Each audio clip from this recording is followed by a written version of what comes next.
And I said, what do you mean you can't do it? He said, I'm afraid of heights. I can't go out there. Well, I got mad and I punched him and it broke his jaw. Jerry Lawler once said some wrestlers crossed a line they could never come back from, and today we are counting down the 10 men he never truly forgave. Fans around the world know Jerry Lawler as the WWE commentator who sat next to that ring for decades, calling matches with his familiar southern drawl. Older fans remember something different. They remember the King, the man who ruled Memphis wrestling for years before the national companies ever came calling on his territory. But behind that famous grin, behind that easy laugh on commentary, was a wrestler who lived by a strict and very personal code. Jerry Lawler believed wrestling had rules, even when those rules were never written down anywhere. He believed in protecting the man standing across the ring from you. He believed in respecting the veterans who came before you and paved the way. He believed success had to be earned slowly, over years, rather than handed to someone overnight. Whenever a wrestler, a promoter, or an executive broke those unwritten rules in Lawler's eyes, he rarely let it go, and some of these grudges followed him for the rest of his career. Some of these rivalries eventually cooled into genuine friendship. Others never healed at all, and a few remained tense right up until the very end. Before we count down the 10 wrestlers and wrestling figures Jerry Lawler could never fully forgive, make sure you hit that subscribe button so you never miss a video like this one. Now let us start from number 10, and slowly work our way toward the one rivalry that Lawler reportedly struggled with more than any other in his long career. It helps to understand where Jerry Lawler came from before we get into any of these individual stories. Long before WWE fans ever heard his voice on commentary, Lawler was already a dominant figure, running his own regional promotion out of Memphis, Tennessee. First through the Continental Wrestling Association, and later through the United States Wrestling Association, Lawler spent years both performing and helping book the shows in a system built almost entirely on trust, loyalty, and word-of-mouth reputation. In that world, promoters and veteran wrestlers earned respect slowly, match by match, town by town, and that respect came with real responsibilities attached to it. You protected your opponent. You honored your word. You never exposed the inner workings of the business to outsiders. When professional wrestling gradually transformed from a collection of small regional territories into one enormous, nationally televised entertainment industry, many of those old unwritten rules simply stopped applying the way they once had. Jerry Lawler lived through that entire transformation firsthand, and every single name on this list connects back to that same defining shift in one way or another. It is important to say clearly that none of the 10 rivalries on this list were simple, one-sided stories. Wrestling itself blurs the line between performance and reality more than almost any other form of entertainment. A promo delivered on live television can be scripted, yet the emotions behind the words can still be completely genuine. A match can be carefully planned out step by step, yet the physical toll on the human body remains entirely real. Because of that blurred line, some of the rivalries on this list started as pure storylines and slowly became personal, while others began as private, backstage disagreements that fans never saw at all until years later. Keeping that distinction in mind will help make sense of exactly why some of these grudges eventually faded away, while others apparently never did. Number 10 on this list is Koko B. Ware. Long before he became a familiar WWF star known for carrying a colorful parrot to the ring, Koko B. Ware wrestled deep in the Memphis territory under names like Sweet Coco and Stagger Lee. Jerry Lawler ran that territory alongside his booking partner Jerry Jarrett, and together the two men built one of the most profitable regional wrestling promotions anywhere in the country. That success depended heavily on an unwritten rule that almost everyone in the territory system understood without needing it explained. Wrestlers who eventually left a territory for bigger opportunities elsewhere were expected to lose cleanly to the next generation of stars on their way out the door. This practice was often called putting someone over, and it existed to protect the local business for everyone who remained behind after a big name departed. In the middle of the 1980s, Vince McMahon began an aggressive national expansion of the WWF, pulling talent directly out of regional territories like Memphis at a pace nobody in the old system had ever seen before. Koko B. Ware was one of the performers who left Memphis during this turbulent period, and according to the available research, his departure happened in the middle of a pay dispute with the territory. Jerry Lawler viewed wrestlers who walked out without properly finishing their business as guilty of a very real kind of economic betrayal. A sudden, poorly handled departure damaged the local drawing power of the promotion, and it disrespected the entire structure that had helped elevate that wrestler into a name fans actually cared about in the first place. To Lawler, this was never simply about one man chasing a bigger paycheck somewhere else. It represented a much wider pattern that would eventually help unravel the entire territory system Lawler had spent his whole career building from the ground up. Every big name who walked out without following the proper procedure was, in Lawler's mind, chipping away at the very foundation he had helped construct brick by brick over many years. Over time, this particular disagreement was later described as reaching a kind of historical settlement, meaning the tension eventually faded into the background of wrestling history, rather than exploding into a public feud the way some of the others on this list did. It is also worth remembering just how much was riding on these unwritten agreements during the height of the territory era. Promoters like Lawler and Jerry Jarrett invested real time, real money, and real trust into building up a performer's reputation with the local audience. That investment only made financial sense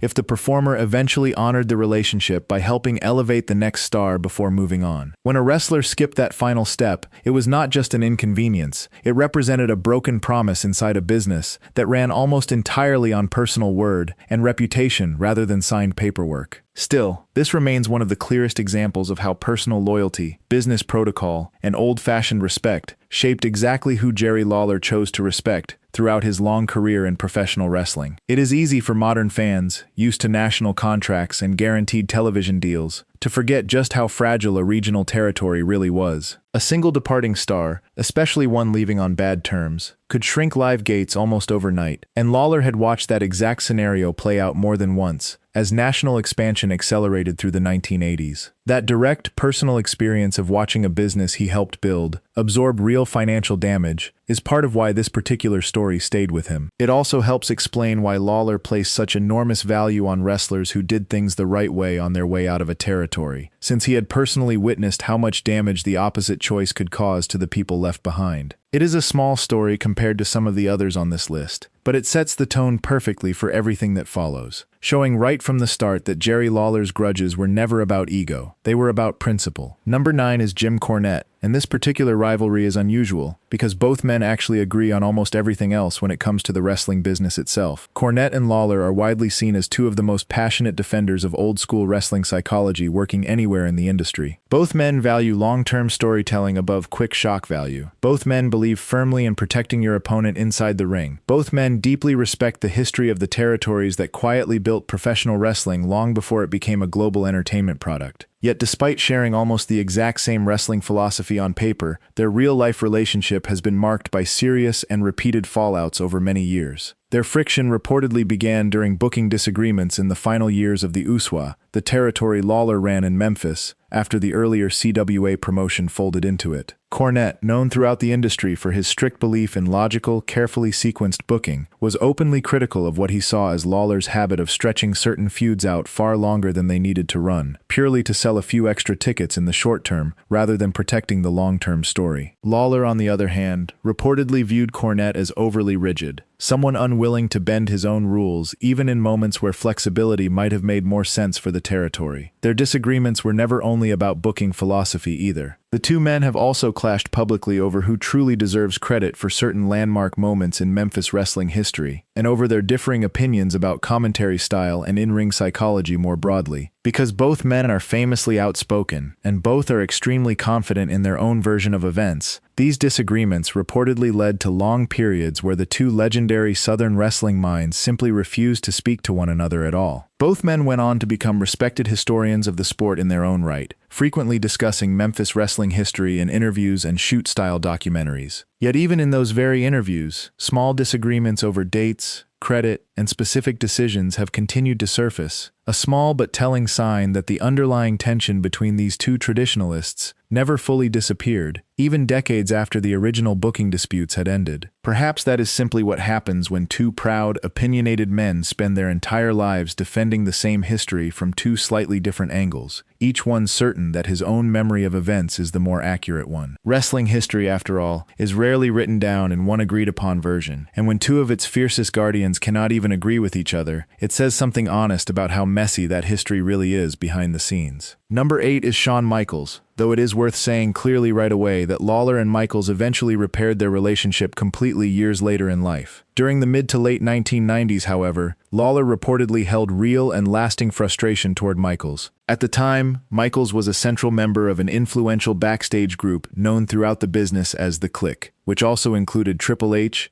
Kevin Nash, Scott Hall, and Sean Waltman. This tight group carried enormous behind-the-scenes influence over the direction of the WWF, especially at a time when the company was struggling financially and desperately searching for its next generation of dependable main event stars. Lawler viewed Michaels as someone who used that considerable backstage influence to consistently avoid losing matches to other deserving performers, including established veterans who had already put in years and years of hard work to earn their spot. From Lawler's point of view, this situation represented a direct clash between two very different generational philosophies operating inside the same locker room. Lawler had spent his entire career working under a system where younger performers deferred respectfully to promoters and to veteran wrestlers who had earned their standing over time through hard work and loyalty. The Clique, on the other hand, operated under a newer and more modern system, one where a small handful of powerful main event stars could use their personal leverage with company management to shape major creative decisions in their own favor. Lawler reportedly saw this entire shift as a genuine insult to the traditional etiquette he had followed faithfully his entire career in wrestling. The underlying tension between old-school deference and new-school backstage influence defined much of Lawler's frustration with Michaels throughout this particular era. This period of WWF history was already a difficult one for the company, competing hard against WCW during the Monday Night War, and internal power struggles like this one only added extra strain to an already tense backstage environment. For a veteran like Lawler, watching a younger star sidestep the traditional chain of respect must have felt like watching the entire system he grew up under slowly slip away in real time. Even so, the passage of time would eventually soften and eventually heal the relationship between the two men completely, proving that even the deepest generational divides in wrestling can eventually be repaired. Michaels himself has spoken openly in later years about his own personal struggles during this era, and that honesty helped pave the way toward genuine reconciliation with many of the veterans he had clashed with earlier in his career, Lawler included. It stands as one of the more encouraging stories on this entire list, showing that even a rivalry rooted in deep generational conflict can eventually give way to mutual respect, once both sides are willing to look back honestly. Today, Lawler and Michaels are often described as having a warm, respectful relationship, a genuine contrast to the very real tension that once existed between them during those difficult mid-90s years inside the WWF locker room. Looking back, Michaels has credited that difficult period with helping him grow into the performer and person he later became, which makes the eventual peace between him and Lawler feel less like a simple truce and more like real, earned growth on both sides. Number 7 is Eric Bischoff, the executive who ran WCW throughout the height of the Monday Night War against the WWF. As the executive producer of WCW Monday Nitro, Bischoff regularly used his live television program as a direct weapon against the rival WWF, routinely taking aim at Vince McMahon personally and mocking veteran figures connected to the competing company, including Jerry Lawler himself on multiple occasions. For Lawler, this situation was never simply corporate competition playing out across two different channels on a Monday night. He reportedly took Bischoff's aggressive tactics very personally, viewing him as an ambitious executive backed by Ted Turner's enormous financial resources, someone using that considerable corporate money to actively destroy the regional wrestling territories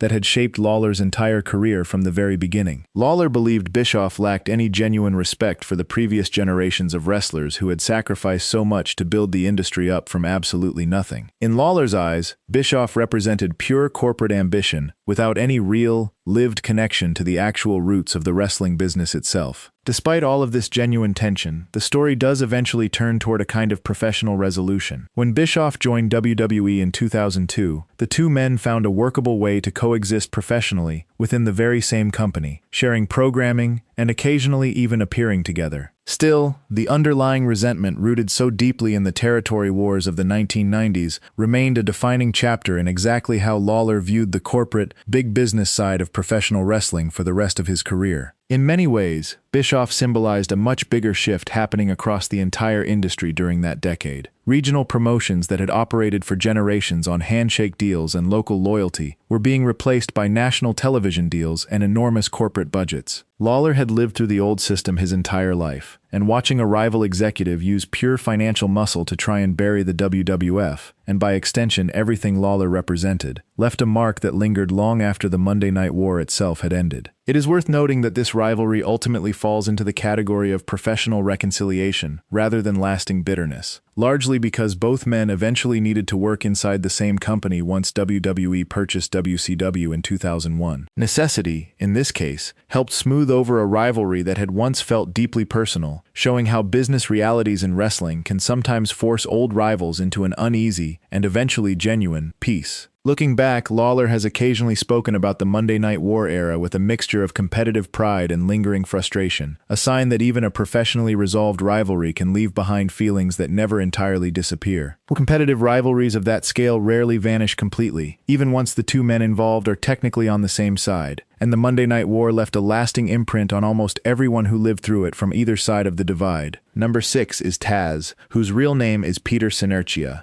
and whose sudden arrival in the WWF in early 2000 sparked immediate backstage friction with Jerry Lawler. Taz had built his entire reputation inside ECW, a promotion widely known for its aggressive, high-impact in-ring style and its rebellious counterculture attitude. Lawler reportedly felt that Taz arrived in the WWF locker room expecting the kind of veteran respect that normally has to be earned slowly over years, despite the fact that Taz had never proven himself on the larger national stage before that point. Beyond simple attitude, Lawler was also openly critical of Taz's actual wrestling style, which relied heavily on stiff, high-impact suplexes delivered with real force. Lawler viewed this particular approach as needlessly dangerous, and it clashed directly with his own long-held belief in carefully protecting your opponent inside the ring at all times. The tension between the two men did not stay confined to the locker room either. On live commentary, Lawler made repeated unscripted jokes about Taz's short stature and about his ECW background, comments that Taz reportedly resented very deeply at the time. This genuine real-life animosity eventually spilled directly onto television, turning into a full-blown on-screen feud that culminated at SummerSlam 2000 and was later revisited years afterward at ECW One Night Stand in 2006. In later years, Lawler openly admitted that some of his commentary remarks had genuinely crossed a personal line, acknowledging publicly that those jokes had created real backstage hostility between the two men. Despite everything that happened, Taz and Lawler eventually built a solid professional working relationship, proving that even the most personal early friction in professional wrestling can soften considerably with enough time and enough maturity on both sides. It is worth noting just how unusual this entire situation was at the time. ECW talent arriving in the WWF often faced a kind of unofficial testing period, and Taz's confident personality collided directly with a commentary booth that already had its own established chemistry and its own established pecking order. Looking back, both men have spoken about the experience as a learning moment, an example of how real backstage tension could be transformed into a compelling and profitable on-screen rivalry that fans still remember fondly today. This particular story also shows something important about Lawler's own honesty as he got older. Rather than quietly letting the issue disappear, he chose to publicly acknowledge that his own commentary had gone too far, a rare moment of self-reflection that likely helped the two men move past their genuine early friction far more quickly than they otherwise might have. It is a small detail, but it says a great deal about Lawler's character that he was willing to admit fault publicly, even in a business where pride and reputation usually matter so much. That willingness to reflect honestly, even on his own mistakes, is part of what made Lawler such a respected voice in wrestling, long after his own in-ring career had ended. Number 5 is Scott Steiner, and this particular rivalry centers almost entirely on the serious issue of in-ring safety. During Steiner's return to WWE between 2002 and 2004, Jerry Lawler became increasingly vocal on commentary about what he saw as reckless in-ring execution coming from Steiner, along with a genuinely unpredictable temper backstage away from the cameras. Lawler had spent his entire career carefully refining a wrestling style specifically designed to minimize real injury, both to himself and to the wrestlers standing directly across the ring from him in every single match. He viewed Steiner's uncooperative, heavy-handed mechanics as a genuine liability inside the ring, the exact kind of dangerous in-ring behavior that put other performers' bodies, and ultimately their entire careers, at serious risk. On top of these physical safety concerns, Lawler was also openly critical of what he saw as a clear lack of professional restraint from Steiner, someone whose sheer physical size, in Lawler's own words and opinion, seemed to outweigh his commitment to basic ring safety and to the unwritten decorum that was expected inside every professional locker room. For a veteran performer who had wrestled several thousand matches while working incredibly hard to avoid serious injury throughout his entire career, a performer like Scott Steiner represented exactly the kind of unpredictable, uncontrolled risk that Lawler firmly believed had no place whatsoever in the business he had spent decades quietly protecting. This particular rivalry never really reached the kind of public reconciliation that some of the others on this list eventually found. Unlike Taz, who worked through his tension with Lawler and came out the other side on good terms, the friction between Lawler and Steiner appears to have remained largely unresolved, standing as one of the clearer examples on this entire list of a genuine safety concern that Lawler simply never let go of. For a broadcaster whose entire job involved describing matches in real time to a television audience, working alongside a performer he genuinely worried about from a safety standpoint must have added an extra layer of tension to every single appearance, one that fans watching at home would have had very little way of knowing about at the time. Number 4 is Vince Russo, and this particular disagreement was almost entirely rooted in creative philosophy rather than anything physical or deeply personal in nature. Russo rose to real prominence as the WWF's head writer during the late 1990s, before later taking on a major creative leadership role inside WCW as well. His signature approach became widely known throughout the industry as Crash TV, a chaotic style built around rapid-fire segments, frequent and often deeply confusing title changes, unusually short matches, and constant unexpected swerves designed purely to shock the television audience in the moment. Jerry Lawler viewed this entire creative philosophy as nothing less than an existential threat to everything wrestling had traditionally stood for throughout its long history. As a former co-promoter of the Memphis territory himself, Lawler had built his entire career on long-term storytelling, clear and simple conflicts between heroes and villains, and fundamental in-ring psychology carefully designed to protect performers' bodies while still keeping the crowd genuinely emotionally invested over weeks and even months at a time. Russo's rapid-fire, shock-driven approach ignored almost all of these hard-learned principles completely. Lawler publicly criticized Russo on multiple occasions for disregarding basic ring psychology entirely, and for treating the historic legacy of respected territories like Memphis as something outdated, irrelevant, and not worth preserving. In several separate shoot interviews over the years, Lawler reportedly described Russo as a genuine outsider to the wrestling business, someone who consistently prioritized short-term television ratings over the long-term structural health of the entire industry. Many wrestling observers and historians point directly to this specific creative philosophy as one of the major contributing factors behind the eventual destabilization of WCW as a company, a dramatic business collapse that only further reinforced Lawler's long-standing frustration with Russo's entire creative approach to the wrestling business.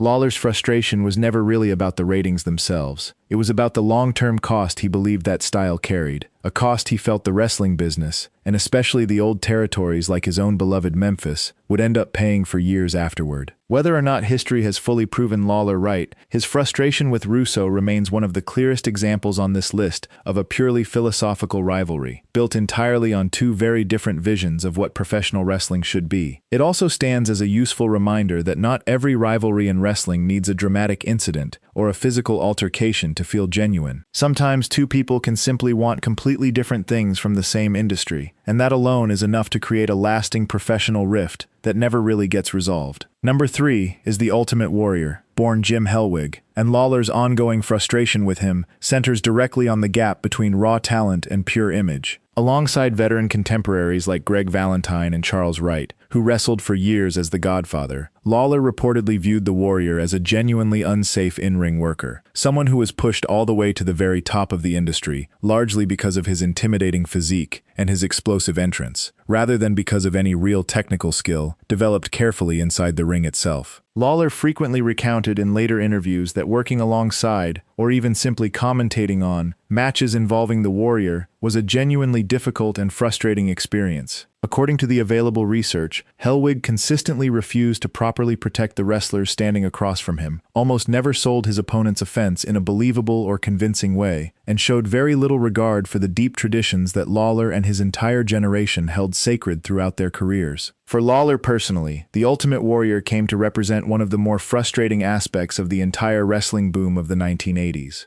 Here was an essentially untrained performer who received enormous financial reward and immense creative power within the company, all while showing fairly open indifference toward the veterans who had actually built the business from absolutely nothing over many previous decades. To Jerry Lawler, the Warrior ultimately symbolized everything that concerned him most about wrestling, gradually shifting away from genuine craft and steadily toward pure visual spectacle instead. Lawler was far from alone in holding this view, which is part of why this particular rivalry carries so much weight among wrestling historians today. When multiple respected veterans from the same generation independently describe similar frustrations about working with the same performer, it tends to suggest a genuine pattern rather than a single personal grudge. For Lawler, the Warrior became something of a symbol for an entire era, a reminder of exactly how far a performer could rise without ever fully mastering the fundamentals Lawler valued most. Unlike several of the other names on this list, there was never really a chance for this particular rivalry to reach any kind of resolution, since Hellwig passed away in 2014. That means this remains one of the few entries on this list where Lawler's frustration simply stayed exactly where it was, never softened by time, never repaired through a later conversation, and never revisited from the other side of the story. In that sense, the Warrior's spot on this list feels frozen in time, a rivalry left exactly where it stood, without the benefit of the later conversations and reflections that helped soften so many of Lawler's other real-life grudges. It stands as a quiet reminder that not every difficult chapter in a long career gets the closure it might otherwise have found, simply because time eventually runs out for everyone involved. Number 2 is Paul Heyman, and this particular rivalry blends genuine personal dislike together with real, documented physical history between the two men. In the middle of the 1990s, the Uswa territory that Jerry Lawler ran, and Paul Heyman's own promotion, Extreme Championship Wrestling, engaged in a well-known inter-promotional invasion storyline that played out across both companies. Underneath that scripted television narrative, however, real and genuine tension existed between the two men away from the cameras. Lawler reportedly disliked Heyman's business practices quite strongly, particularly a history connected to financial instability and unpaid or bounced payments to wrestlers, something Lawler viewed as deeply unprincipled behavior within an industry that was supposed to be built on basic trust between promoters and their talent. The animosity between the two men was never only verbal either. Years earlier, back in Memphis, during a live-in ring angle, Jerry Lawler legitimately broke the jaw of Paul Heyman, who was working at the time as a manager under the memorable name Paul E. Dangerously. As ECW steadily grew in popularity throughout the 1990s, Lawler regularly criticized the entire promotion during his WWF commentary duties, describing its heavy reliance on weapons, blood, and extremely high-risk moves as a poor and crude substitute for genuine wrestling talent and skill. These repeated public comments reportedly triggered strong pushback from Heyman himself, as well as from wrestlers throughout the ECW locker room, many of whom felt Lawler was unfairly dismissing an entire style of wrestling they had worked incredibly hard to build a passionate following around. Between the broken jaw, the ongoing commentary attacks over the years, and the deeper underlying business disagreements, the friction between Lawler and Heyman stands as one of the more complicated, multi-layered, and genuinely personal rivalries anywhere on this entire list. Number 1 is Bret Hart, and this is the rivalry that Jerry Lawler could arguably never fully escape, even long after the two men eventually rebuilt a genuine friendship later in life. The story begins back in 1993, immediately after Bret Hart won that year's King of the Ring tournament on WWF television. Lawler attacked Hart to kick off what would soon become one of the most talked about and most personal storylines in the entire history of the WWF. To build genuine, believable heat for this new feud, Lawler delivered a series of promos on live WWF television that took direct and deeply personal aim at Bret's elderly parents, Stu and Helen Hart, using language and insults that went far beyond the usual accepted boundaries of a standard wrestling promo. As the storyline escalated further, Lawler struck Bret Hart with a coronation scepter during one particular television segment, a physical strike that Hart reportedly judged privately to be needlessly stiff, unnecessarily hard, and completely uncalled for given the circumstances. Then, at SummerSlam 1993, Bret Hart delivered his own response in the middle of the match itself. He applied his signature sharpshooter submission hold with real, genuine force,